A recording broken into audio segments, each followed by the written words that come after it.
Habemus Papam. O cardeal Robert Francis Prevost foi escolhido Papa no segundo dia de votação do conclave. O substituto do Papa Francisco é o primeiro estadunidense a ser eleito na história da Igreja Católica. Ele tem 69 anos e, na década de 80, teve uma longa atuação missionária no Peru. Ele é da ordem agostiniana, voltada para o culto da fé e com um olhar mais cuidadoso para os mais pobres.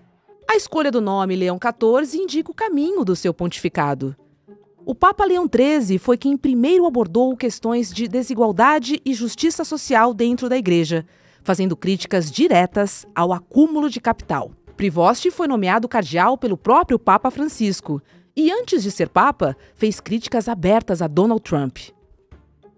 Prevost criticou os ataques aos imigrantes patrocinados pelo presidente do seu país, o que fez com que defensores do republicano atacassem ele nas redes sociais, horas depois de ter sido anunciado como novo pontífice.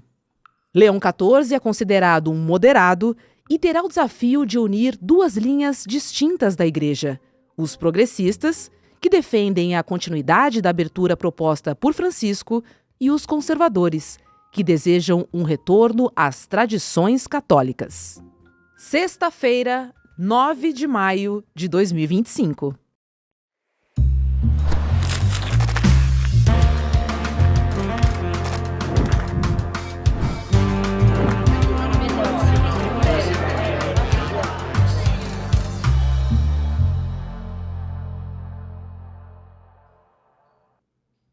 Olá, seja muito bem-vindo, seja bem-vinda. Eu sou a Roberta Garcia e esse é o videocast Em Detalhes. Aqui sempre com um convidado ou uma convidada, nós mergulhamos e analisamos uma temática do nosso dia a dia. Hoje nós estamos ao vivo e eu tenho o enorme prazer de conversar com o Frei Davi, diretamente do estúdio 2CL em Brasília. Olá, muito bom dia, Frei Davi. É um enorme prazer receber você aqui, o senhor aqui no Em Detalhes. Roberta, para nós é uma alegria muito grande estar com você, uma potente repórter e que tem sensibilidade incrível com aquilo que o Papa Francisco tinha e com isso que o Papa Leão XIV tem. Parabéns. Frei Davi, o que o senhor achou da escolha do novo Papa e também do nome de Robert? Papa Leão XIV. Olha só, Roberta, eu chorei de emoção. Por quê? Porque nós conhecemos muito bem quem foi Leão XIII.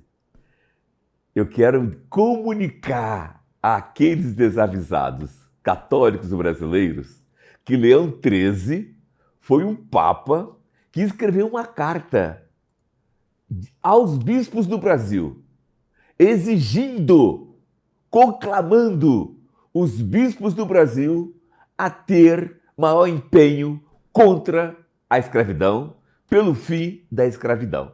Então, o nosso irmão, querido Leão XIII, foi aquele que mais amou e mais abraçou essa questão de Jesus Cristo. Sou contra a escravidão. Sou contra a exploração do ser humano pelo ser humano. Queremos igualdade, equilíbrio, paz, justiça, equidade. Pois é, Frei. O novo Papa tem uma trajetória pastoral marcada pela defesa dos pobres. Eu queria entender que leitura o senhor faz desse perfil, já que o modelo tradicional de análise de papados, ele considera 3 eixos principais, além do pastoral, que eu comentei aqui. É importante também o eixo político e o religioso. Exatamente. E esse nosso querido Leão XIV, ele tem, na minha visão, uma maneira mais sublime, mais estratégica, mais leve de ir fundo no Evangelho do que o Papa Francisco. O Papa Francisco, ele pegava com firmeza, mas ao mesmo tempo ele dava um jeitinho de não bater muito de frente.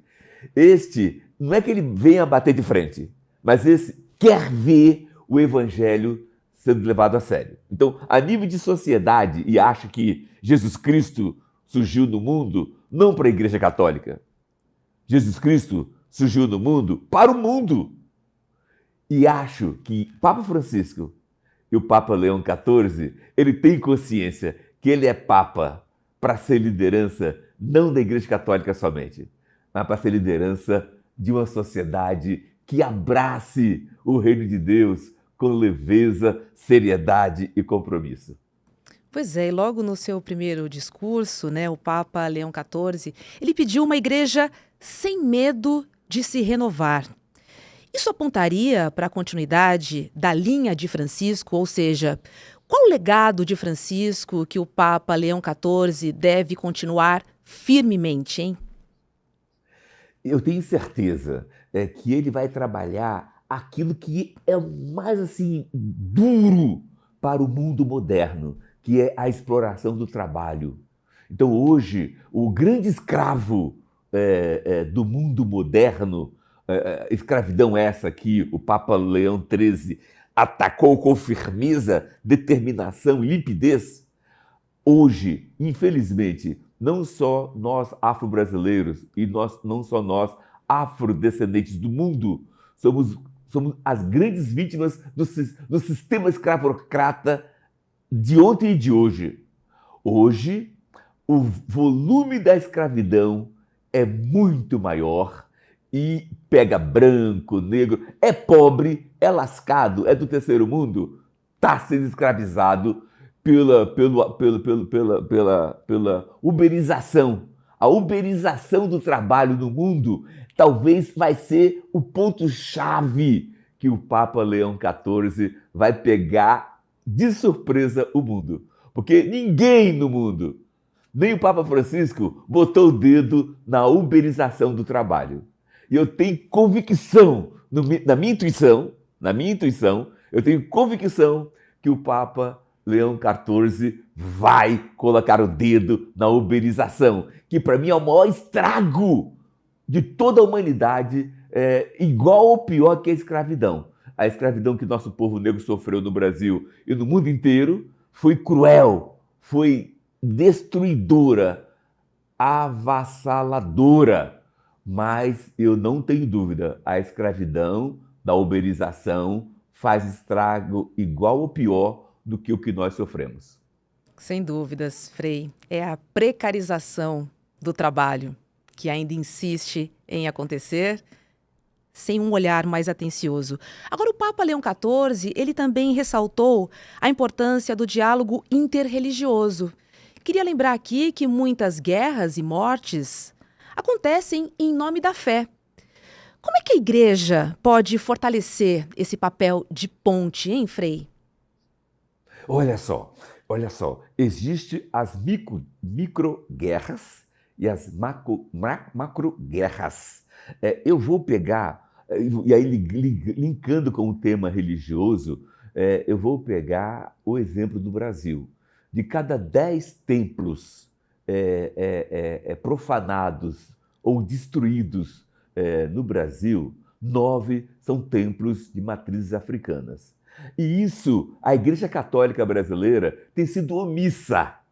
A Igreja Católica Brasileira, desculpe, a Igreja Católica no Brasil, porque a Igreja Católica Brasileira é outra instituição, a Igreja Católica no Brasil tem sido omissa em defender os nossos irmãos de matriz africana.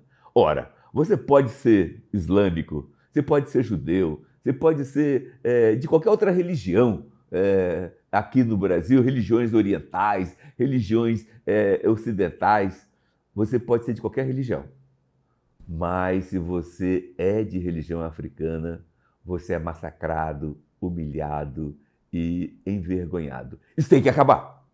E para mim, na minha percepção de franciscano e alguém que é um admirador do Papa Leão XIII, já prevejo o Papa Leão XIV nesta linha. Inclusive, volto a dizer, a Educafro já está articulando um grupo de pessoas de alto nível de compromisso com a justiça para elaborar uma carta para o Papa Leão XIV, mostrando para ele que a carta assinada por Leão XIII em 5 de maio de 1888, exigindo dos bispos brasileiros uma postura corajosa no combate à escravidão, que de lá para cá quase nada andou. Por exemplo, eu não aceito, como cristão, eu não aceito que a Igreja Católica, que é a maior organização do Brasil, donas de colégios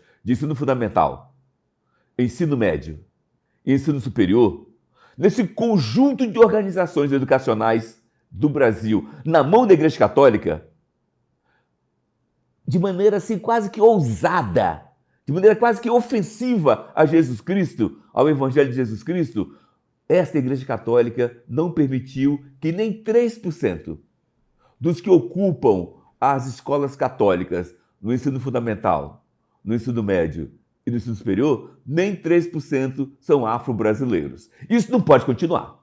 Nós, afro-brasileiros, somos 55%.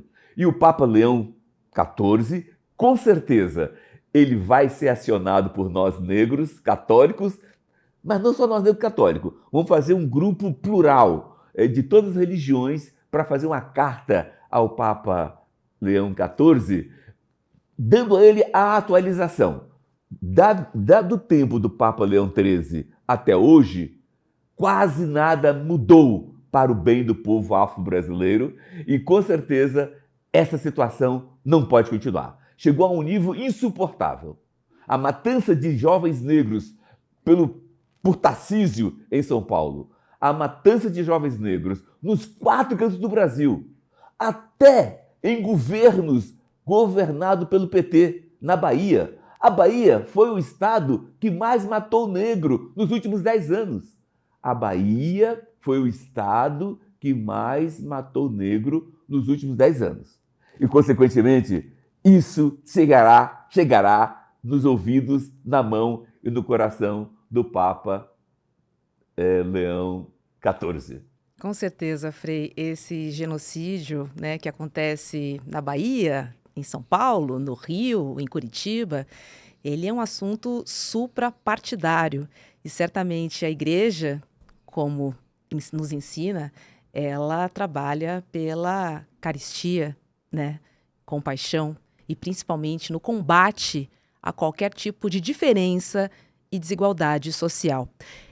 Senhor, por favor, divida conosco essa carta que vai enviar ao Papa Leão XIV. Divida com a nossa comunidade, viu? Quero muito ler e tenho certeza que todos que estão nos acompanhando terão um enorme prazer também em receber essa carta. Agora, Frei, qual é o papel... Na verdade, Roberta, um detalhe ainda. Desculpe, mas eu vou ser atrevido. Vai. Você não vai ler essa carta.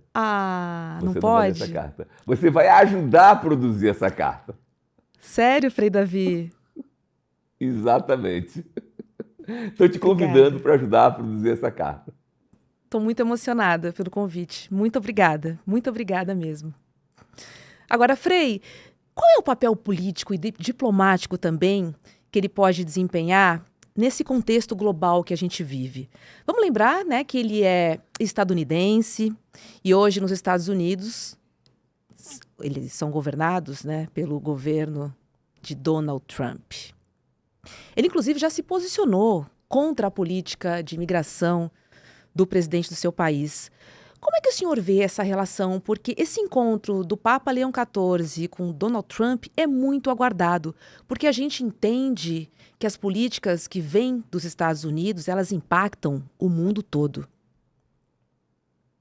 Olha só, existe a boa política e existe a má política. Eu tenho plena convicção de que a boa política, ela é uma profunda raiz e um profundo broto e uma grande árvore que vem do Evangelho. É impossível o Evangelho não ser político e é impossível uma boa política não ser evangélica.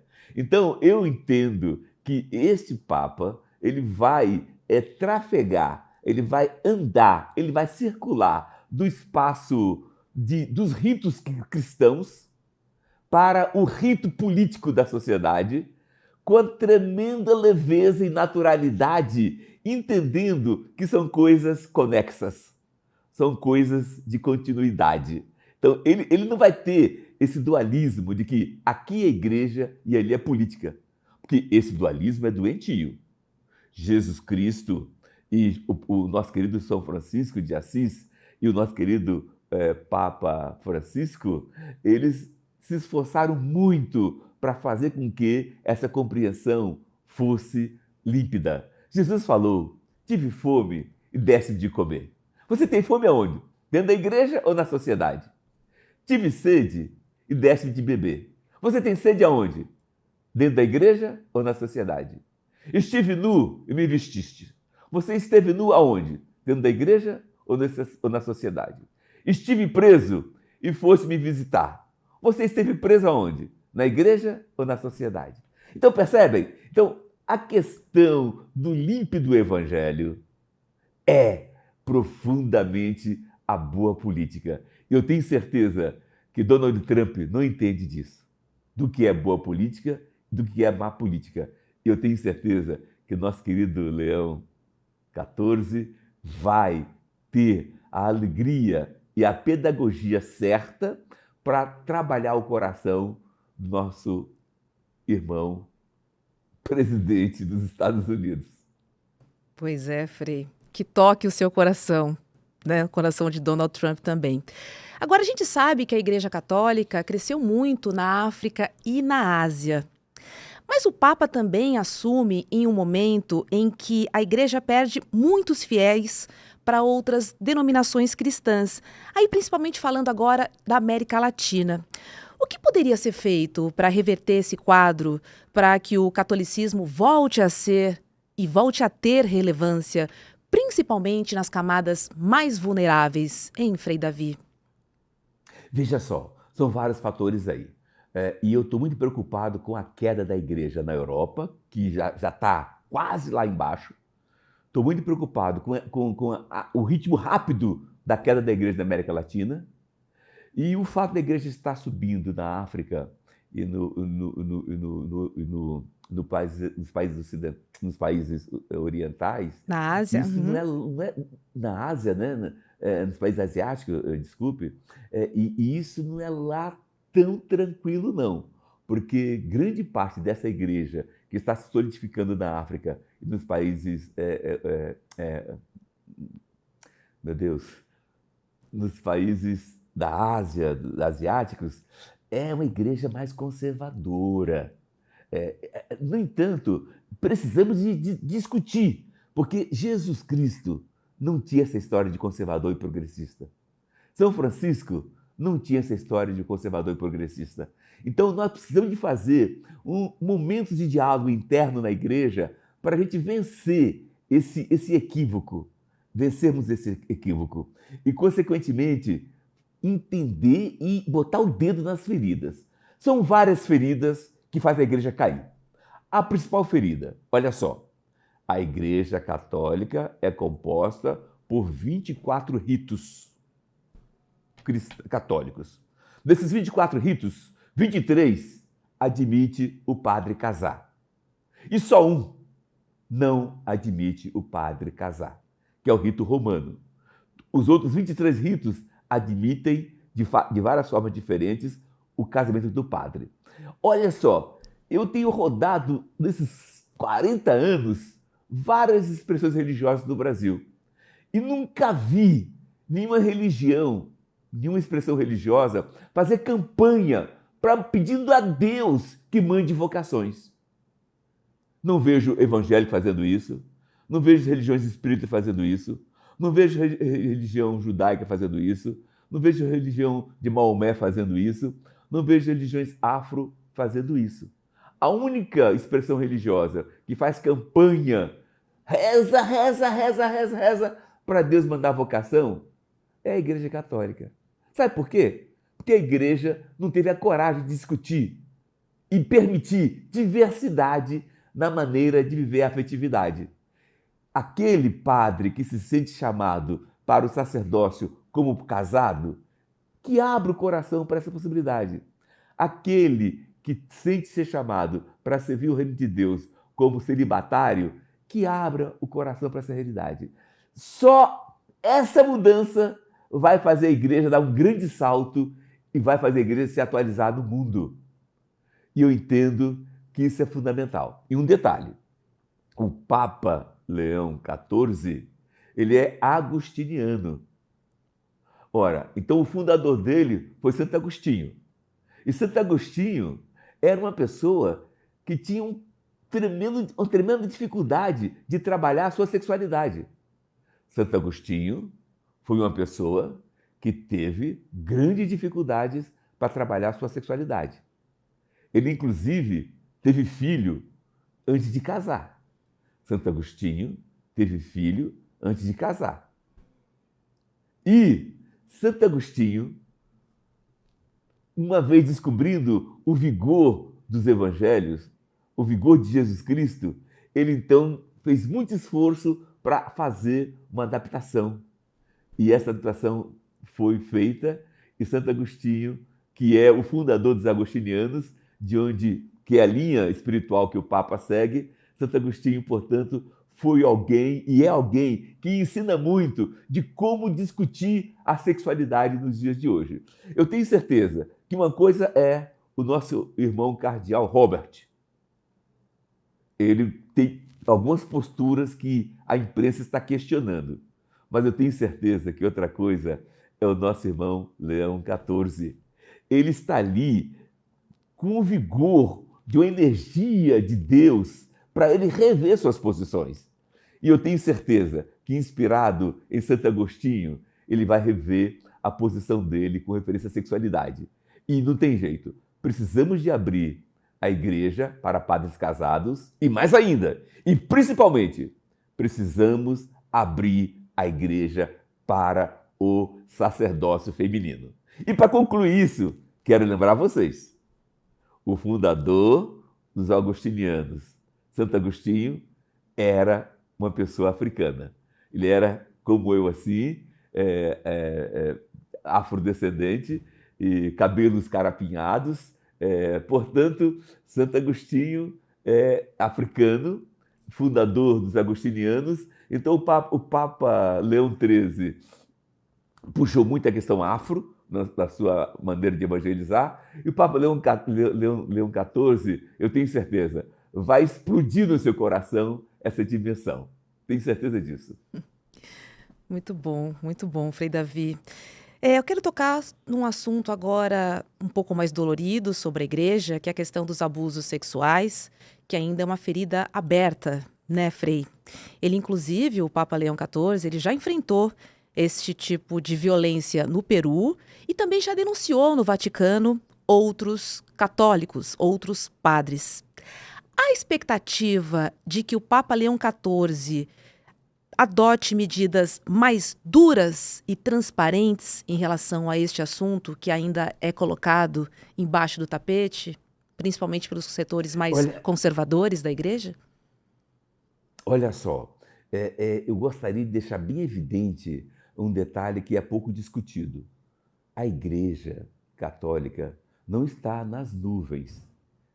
Essa igreja está solidificada na terra, entre os seres humanos. E somos humanos, como os seres humanos. Então, tudo aquilo que é de bom que há no ser humano, e tudo aquilo que é questionável no ser humano, inclusive sexualidade, é reproduzido também dentro da Igreja Católica, é reproduzido dentro do candomblé, é reproduzido com os judeus, com os islâmicos, é reproduzido nos evangélicos. Ou seja, a questão da sexualidade é um problema não da igreja, mas é um problema mundial. Foi feita uma pesquisa anos atrás na Alemanha, e de cada 100 crianças e jovens abusados sexualmente, 90% era abusado em famílias.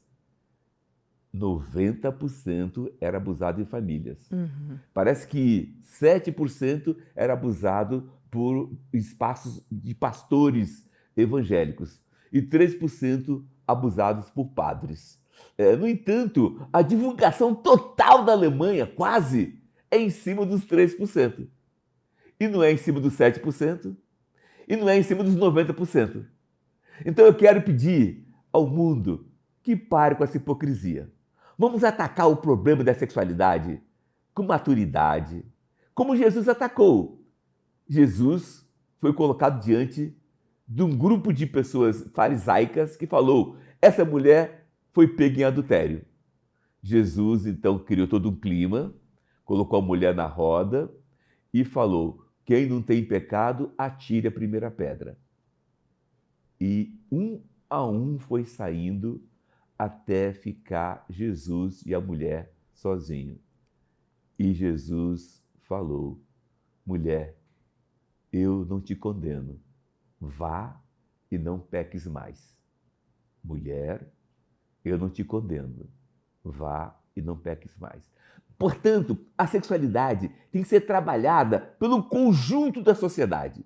Não é a Igreja Católica, não é a Igreja Evangélica, não são as igrejas matrizes africanas, não é o judaísmo, é o conjunto. Inclusive o judaísmo foi o instrumento que mais atrapalhou o moralismo no mundo. Desculpe, meus irmãos judeus, mas a visão moralista de vocês ao longo da história gerou muito prejuízo na sociedade mundial. No momento, eu faço esse apelo ao mundo. Por favor, vamos ter maturidade e vamos discutir o problema da sexualidade no nível dele. Não um problema da Igreja Católica, não um problema dos evangélicos, não um problema das religiões de matriz africana. Até, inclusive, quero dizer a vocês, hein? Quem melhor trabalha o problema da sexualidade no Brasil são as religiões de matriz africana. Veja lá como é que eles pegam jovens e pessoas em geral quebrada porque arrastaram a sua homossexualidade escondendo, e a pessoa tentou suicídio e vai lá na Mãe de Santo, em Alorixá ou no Babalorixá, e eles trabalham com muita maestria espiritual, segundo a espiritualidade deles, e recupera as dores e tudo aquilo quebrado no coração dessas pessoas homossexuais que esconderam a sua homossexualidade durante quase toda a vida, tiveram quedas que deixaram a pessoa quase que envergonhada de existir e querer se suicidar, mas que ao encontrar e ao ir para o roncó, ao ir para o espaço de refazimento do ser e do existir dentro do candomblé, ele sai de lá renovado, equilibrado. Lembrando, gente, quem criou a realidade humana foi Deus. E quem criou a realidade do cosmos foi Deus. Se vocês olharem, eu vou fazer propaganda do canal, é um canal que, meu Deus, eu estou meio cansado. O canal Geonet. National Geographic? Isso, É isso esse? mesmo. Uhum. Esse canal, pelo menos uma vez por semana, ele passa filmes passa documentários, mostrando a sexualidade dos animais. E mostra leões homossexuais, mostra onça homossexual. Então, gente, será que foi algum homossexual que fez a cabeça da onça e do leão para ser homossexual? Então, por favor, vamos ter maturidade e mais profundidade com esse debate e entender na conjuntura cósmica, porque esse é o caminho. Perfeito. Sem contar que falar em bissexualidade é relembrar séculos, né, Frei? Não é um assunto dos dias de hoje. Isso também é importante a gente trazer aqui para a nossa conversa. Frei Davi, queria terminar com uma pergunta, com uma expectativa do senhor. O senhor vê o Papa Leão XIV, um Papa de transição ou um pontífice capaz de inaugurar uma nova era para a Igreja Católica?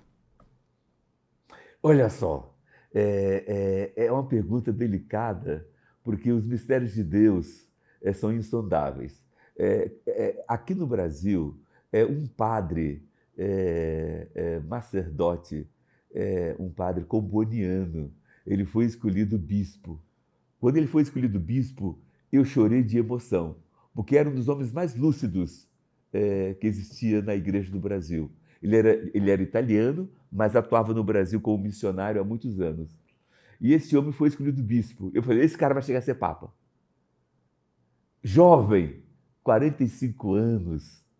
E esse irmão nosso, na diocese dele, lá no norte do Brasil, saía de bicicleta para ir atender as paróquias da sua diocese imensa. E uma dessas idas de bicicleta, saiu da sua catedral, de bicicleta para ir atender, fazer crismar em uma paróquia, ele foi atropelado por um cavalo e morreu jovem. De modo que os mistérios de Deus passam por aí. O meu desejo é que esse irmão meu, Leão XIV, tenha vida longa, seja o Papa de maior longevidade entre todos os papas. É meu desejo, mas eu sei que os mistérios de Deus são insondáveis. Pois é, ele é um papa jovem, com 69 anos. Super jovem. Pois é. Frei Davi, foi um enorme prazer receber o senhor nesta manhã aqui no Em Detalhes. Eu estou muito feliz pelo nosso encontro. Muito obrigada, viu? Muito obrigada. E olha, quem quiser fazer mais contato conosco, pode mandar uma mensagem para o e-mail